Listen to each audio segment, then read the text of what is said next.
आज पिंपरी चिंचवड शहरामध्ये जी दुर्दैवी घटना घडली त्या मोशी कचरा डेपोच्या दुर्घटनेला जवळपास महिन्याभराचा कालावधी झालेला आहे आणि जे 9 मृत कुटुंबीय होते किंवा 9 मृत व्यक्ती होत्या त्यांचे कुटुंबीय जे होते त्यांच्या काही मागण्या ही दुर्घटना घडल्यानंतर केल्या गेल्या आणि त्या मागण्यांना कुठंतरी चांगल्या पद्धतीनं एक कर्तव्य म्हणून पार पाडण्याचा आम्ही लोकांनी प्रयत्न केलेला आहे.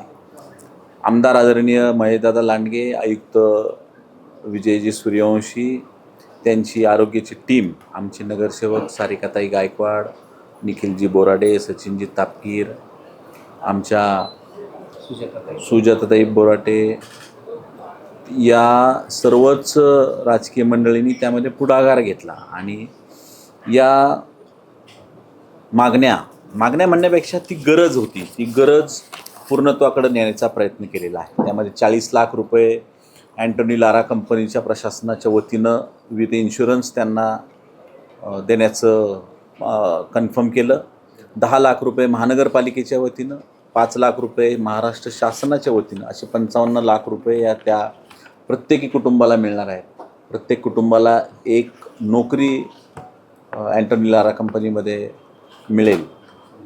विशेष म्हणजे या कुटुंबियातल्या शिक्षणाचा खर्च, विद्यार्थिनी असतील त्या संपूर्ण शिक्षणाचा खर्च पोस्ट ग्रॅज्युएटपर्यंत कोणत्याही स्वरूपाचं शिक्षण असेल तर ही कंपनी त्या शिक्षणाचा खर्च करणार आहे. त्यानंतर या कुटुंबातील जे मेंबर असतील त्या मेंबरचा मेडिकल इन्शुरन्स लाईफ टाईमसाठी ही कंपनी करणार आहे. आणि हे कंपनीच्या बाबतीतलं झालं. दुसरं, महानगरपालिकेच्या वतीनं महापालिकेत नोकरी देण्यासाठी आणि शहरामध्ये योग्य ठिकाणी घरकुल देण्यासाठी आम्ही त्यांना बांध दिला आहोत. आपण ज्या प्रकारे त्यांनी मागणी केली होती त्या सर्व कुटुंबांना त्या कक्षेत बसून आम्ही त्यांच्या मागण्या पूर्ण करण्यासाठी कटिबद्ध आहोत आणि त्या पद्धतीनं आज आम्ही निर्णय घेतलेला आहे.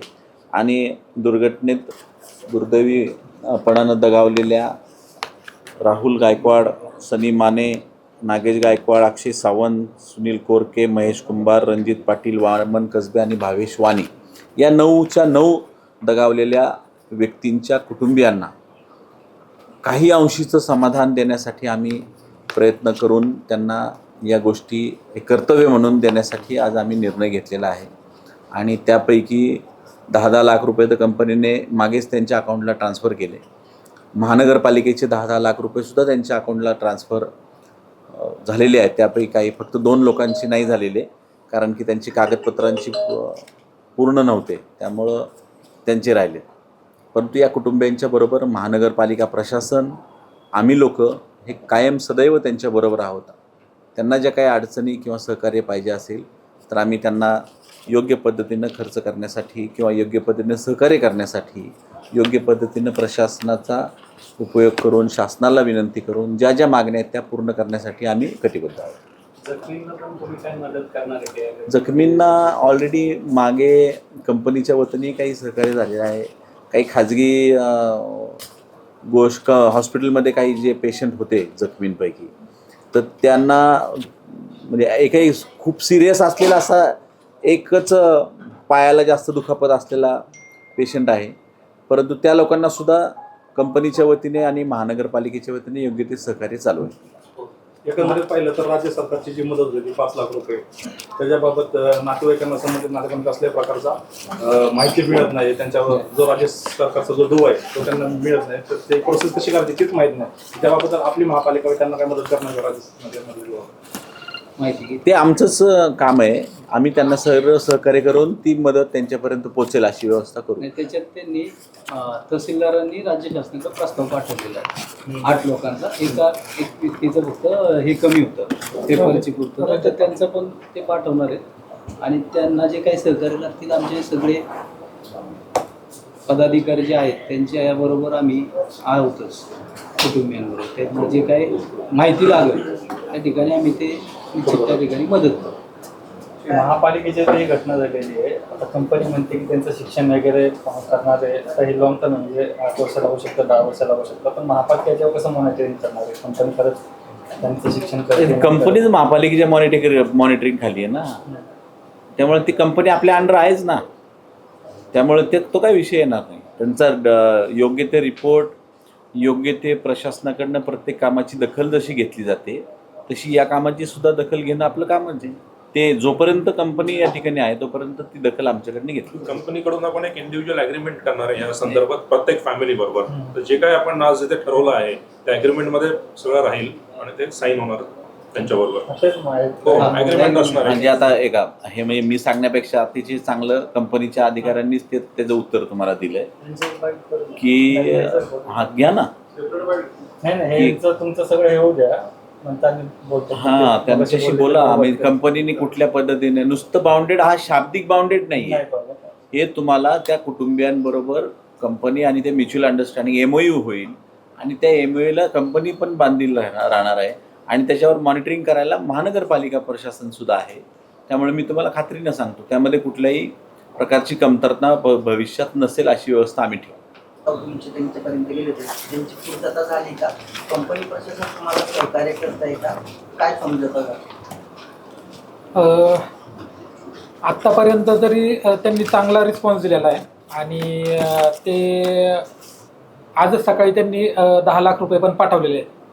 तर मला आश्वासित आहे की त्यांनी पुढं पण हे असे सहकार्य करतील. ते कंपनी प्रशासनाकडून किती रुपयांची रक्कम तुमच्या खात्यामध्ये जमा झाली आणि तुमच्या मागण्या काय होत्या, त्यापैकी किती मागण्या पूर्ण झाल्या? आमच्या टोटल 5 मागण्या होत्या, त्या 5 पैकी 3 मागण्या पूर्ण झालेल्या आहेत.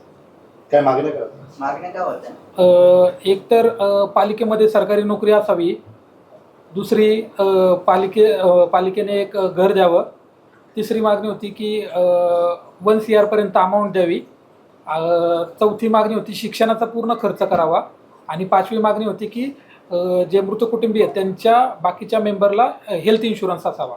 तर त्यातला त्यांनी हेल्थ इन्शुरन्स, शैक्षणिक खर्च आणि 40 लाख रुपये देण्याचं आश्वासन दिलेलं आहे आणि त्यातले त्यांनी प्लस घरातल्या एका मेंबरला नोकरी देऊ असं पण त्यांनी सांगितलेलं आहे. शिक्षणाचा पण टोटल पूर्ण खर्च करणार आहेत आणि त्यातल्या हे सगळ्या गोष्टी ते लिहून देणार आहेत. किती रुपयांची रक्कम कंपनीकडून तुमच्या खात्यामध्ये आतापर्यंत जमा झाली, किती येणं बाकी आहे? आतापर्यंत 10 लाख रुपये आलेले आहेत. अजून 10 लाख रुपये महापालिकेचे आलेले आहेत, 10 लाख रुपये कंपनीने पाठवलेले आहेत, उर्वरित रक्कम अजून येणे आहे. ओके, माझं नाव सुनील नेवे, मी कंपनीचं हेड HR आहे. मी मुंबई हेड ऑफिसला असतो आणि ही दुर्दैवी घटना जी तुम्हाला माहिती 8 तारखेला झालेली आहे. त्याच्यानंतर बऱ्याचशा मीटिंग्स झाल्या फॅमिलीच्या, सर्व फॅमिली मेंबर्सबरोबर आणि बाकी नगरपालिका आहे आणि बाकी लोक आहे जे स्टेक होल्डर्स आहेत सगळे, त्यांच्याबरोबर मीटिंग झाली. आज फायनल मीटिंग झाली. त्याच्यामध्ये हे ठरलं की कंपनीतर्फे सर्व एम्प्लॉईजचे जे आहे आमचे ते मृत एम्प्लॉईज त्यांच्या फॅमिलीजला आम्ही 40 लाख रुपये देणार as a 1 time compensation. Plus फॅमिलीमधून परिवारामधून एक माणूस ज्याला आम्ही नोकरी देणार, ती या महिन्यापासूनच सुरू करू आम्ही. 1 ऑगस्टपासून त्यांचे सगळे डॉक्युमेंट्स आम्ही घेतलेले आहे. अपार्ट फ्रॉम दिस याच्यामध्ये त्यांचे जे मुलं आहे त्यांची पूर्ण शैक्षणिक जबाबदारी कंपनी घेत आहे कम्प्लिटली. जे काय फायनान्शियल जबाबदारी असेल शैक्षणिक त्यांची बालवाडीपासून ते ग्रॅज्युएशन किंवा पोस्ट ग्रॅज्युएशनपर्यंत जोपर्यंत शिकतील ते तोपर्यंत कंपनी त्याची पूर्ण जबाबदारी घेणार. प्लस त्यांच्या वाईफ म्हणजे पत्नी, मुलं आणि आईवडील यांचं मेडिकल इन्शुरन्स कंपनी करणार लाईफ टाईमसाठी. हे आज पूर्ण डिसिजन, आज हे सगळे डिसिजन झाले मीटिंगमध्ये.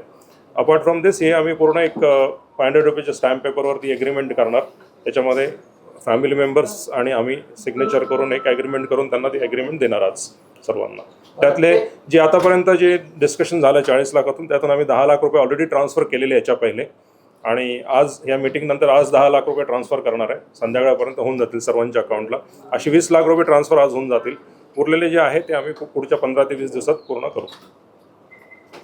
40 लाख रुपये आपण मृतांच्या कुटुंबियांना देतोय, त्यात इन्क्लूड इन्शुरन्स सुद्धा आहे का? आणि ज्यांचा इन्शुरन्स नाही त्यांच्यासाठी पूर्ण रक्कम दिली जाणार आहे?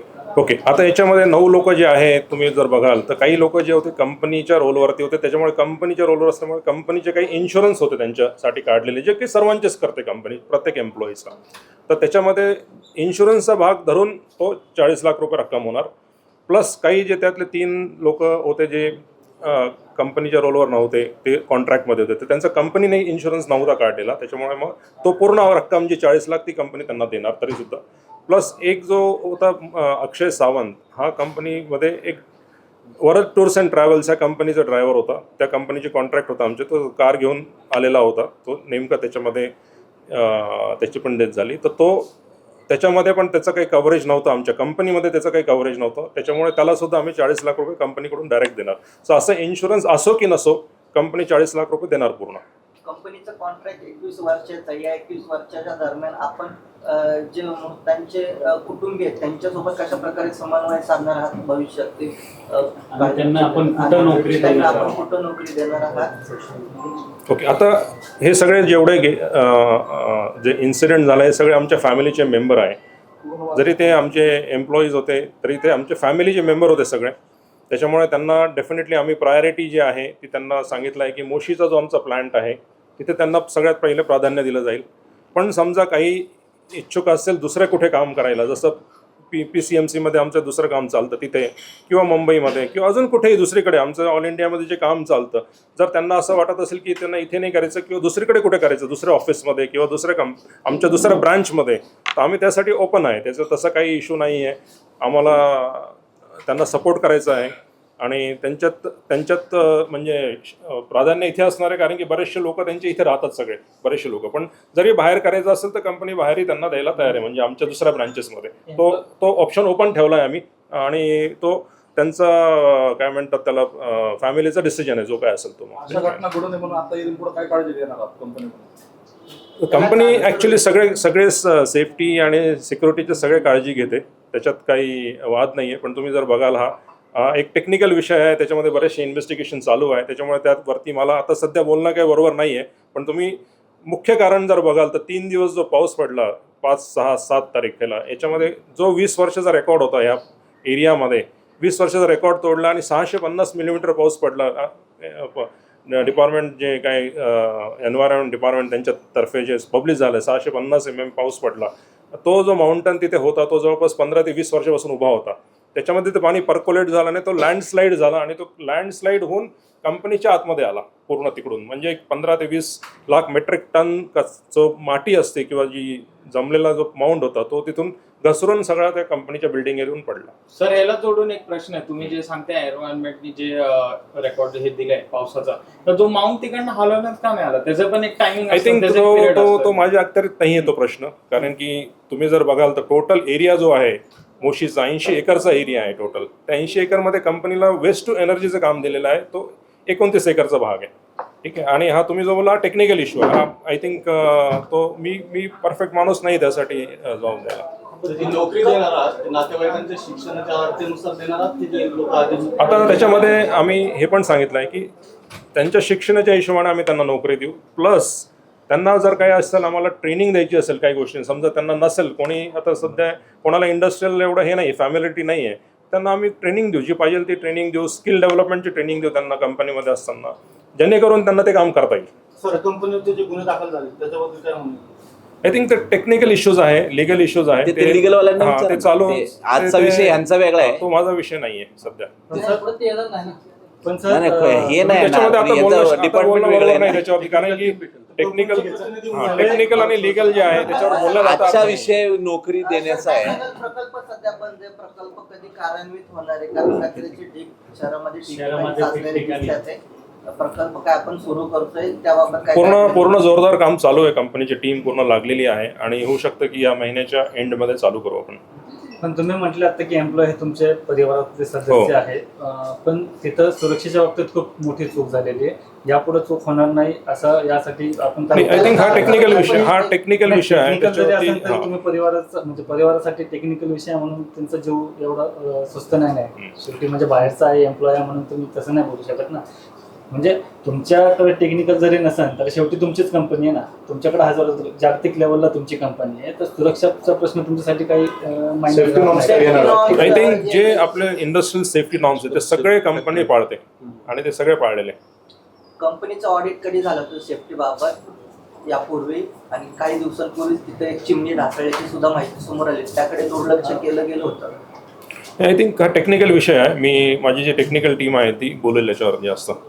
तुमचा एक माणूस यासाठी ठेवा, कारण की सर आमच्या कोण कंपनी आहे आमच्यापर्यंत याच्यावर अधिकृत सर, तुमच्याकडून काय कंपनीकडून? जबाब आलेला नाही? त्याला सगळं माहिती आहे. काय सांग कोण टेक्निकल गोष्टी तुम्ही प्रत्येक याच्यात म्हणते कोण सांगेल मला? आमचे जे- प्रोजेक्ट चालू झाल्यावर हा, जाऊन या ना project सगळे. आणि ग्रुप प्रेसिडेंट आहे आमचे, महिन्याभरात ते चालू तुम्हाला होईल सांगू म्हणतात ना. शकतात. जे आमचे ग्रुप प्रेसिडेंट आहे ते तुम्हाला सांगू शकतात, कारण टेक्निकल चेअरमॅनने पूर्ण ते सांगितलं बघतात. ना, एक सेपरेट मीटिंग लावून त्यांची. नाही, ते तुमच्यासाठी. आताच म्हटलं, आता जे आपलं बोलणं आता आज काय झालं, आज थोडासा रिलीफ कसा आहे फॅमिली. टेक्निकलचं नाव खाली विषय टाळतात ना. हा टेक्निकलचं नाव खाली विषय टाळला जाते ना. तुमच्याकडे काय जबाबदारी कंपनीची? HR ते आहे ना, इथं 20 वर्ष इथंच आहे भाऊ. HR बघतो.